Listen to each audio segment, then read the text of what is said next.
When the Queen delivered her historic address last week, she showed the grave miscalculation LA-based Meghan and Harry have made. In the age of coronavirus, we all spend a lot of time reading, thinking and talking about numbers. The number of new infections. The number of deaths. The rough number of days until this horrible, brave new world ends. So here's another one, 23.3 million. That's how many Brits tuned in live to watch the Queen give only the fourth televised address of her nearly 68-year reign from Windsor Castle as she addressed the current pandemic. With her signature measured, cut-glass tones, and a mixture of gravitas and genuine tenderness, she spoke to an anxious, choleric public directly from Windsor Castle. It was a historic address in more ways than one. There was a consensus among pundits across the political spectrum that her performance was Churchillian, a certainty that her words will end up in history textbooks and slapped on uplifting Instagram posts in the years to come. Unlike previous broadcasts that have required a retinue of BBC technical folk to help air her measured words, this time, there was only one, masked camera person in the room with Her Majesty. It is a striking, powerful image. A woman who commands an army and heads up a religion alone with one of her 2.4 billion subjects, united by a common cause. The popularity of the Queen's speech was not restricted to the United Kingdom. In France, 2.35 million people tuned in, and it was carried live in Germany and across all the major channels in the US and in Australia on the commercial networks. In just 4 and a bit minutes, the 93-year-old managed to demonstrate the astonishing, remarkable relevance and power of the monarchy. Which other world leaders could command such vast global attention? Which other figure could unify a nation riven by political differences and provide such immediate succor and support for millions? But this was not the only royal story to grab the headlines last week. On Tuesday, the name and focus of Harry and Meghan, the Duke and Duchess of Sussex's forthcoming philanthropic offering, was revealed. The UK Daily Telegraph first reported that the couple have filed paperwork in the US for an entity called Archie, named after the Greek word for source of action, and their son Archie. On the charity's potential agenda are things such as volunteering services, education and training materials, delivered films, podcasts and books, along with the possibility of a website featuring information in the field of nutrition, general health and mental health.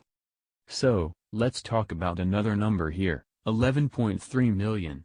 That was the number of followers that the couple's Sussex Royal Instagram account boasted prior to April 1, the day that marked the duo's official departure from royal life and thus the day they were no longer allowed to brand themselves royal. Or to put it another way, less than half the number of people who, in the UK alone, tuned in for Grandma's televised address this week. Looking back at the past 2.5 years, Harry and Meghan have largely dominated the royal narrative, Prince Andrew aside. They were the magnetic duo whose love for one another was positively infectious. As they stepped out at event after event, hands clasped tightly, beaming at one another, the public fell all over again for the very idea of a hereditary monarchy.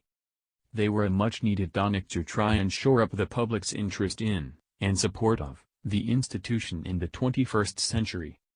And then the story soured.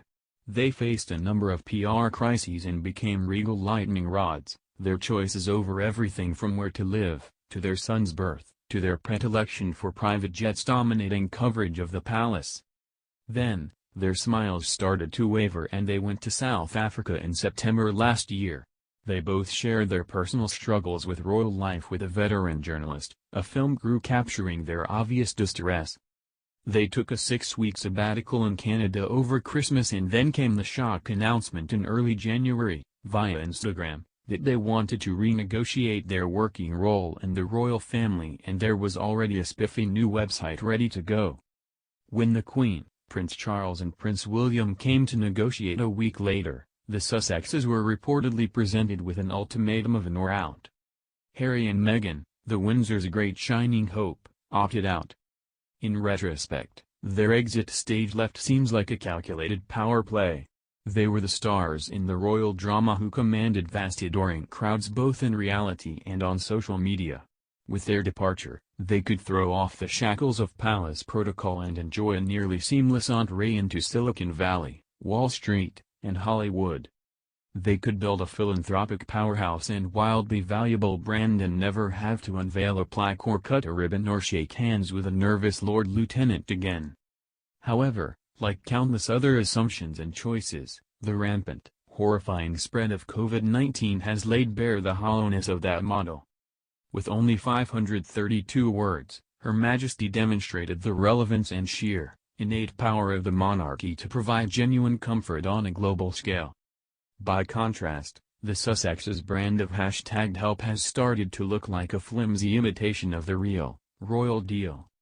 To be fair, Harry and Meghan's long-standing interest in mental health and their apparent plans to continue that work will be more vital than ever as billions of us grapple with loneliness, depression, and anxiety. Though given the vast number of charities already set up to try and deal with these issues, it is up for debate whether the Sussexes might be able to achieve more by simply funneling money to these worthy organizations rather than setting up another one.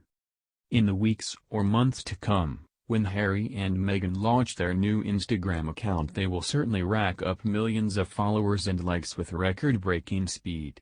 But contrast that impressive digital sway with the awe-inspiring, tangible influence and reach of the Queen. It is hard not to ponder whether their decision to ditch royaldom is starting to look like a miscalculation. After all, just look at the numbers.